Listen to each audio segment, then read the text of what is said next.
បាទពេលរុស្ស៊ីនេះគឺរៀបចំបាទកូនមនអាយុ2សប្តាហ៍ណាពូជសំពៅចំនួន70ក្បាលទៅខាងបងប្រុសនៅ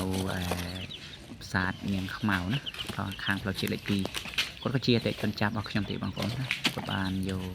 ជាលេខទី2ហើយនេះជាកូនពូជសំពៅគឺចឹងគឺក្រហមហើយនឹងពណ៌ទៅសក់ហើយបងប្រុសគាត់បានយកចំណីមកបេដែរណាបាទបូករួមនឹងវីតាមីនបាទវីតាមីននេះខ្ញុំបញ្ជាក់គឺជំនួយឲ្យមន់ជីច្រើនផឹកច្រើនហើយ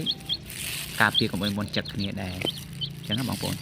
បាទអញ្ចឹងវាល្អប្រើសម្រាប់ទៅលើកូនមន់ឬក៏មន់សាច់ឬក៏មេបាពូជអញ្ចឹងឥឡូវនេះគឺខ្ញុំរៀបចំរួចរាល់ហើយខ្ញុំដឹកទៅឲ្យគាត់បាទសម្រាប់ព័ត៌មានផ្សេងៗបងប្អូនអាចតាក់ទងខ្ញុំបានតាមរយៈលេខ Telegram ណាមិនថាចូលត្រូវការកូនមន់មេបាពូជឬក៏ទូភ្ញាស់ថ្នាំវាក់សាំងផ្សេងៗអាចតាក់ទងខ្ញុំតាមលេខ Telegram 086 38 9202បាទសូមអរគុណ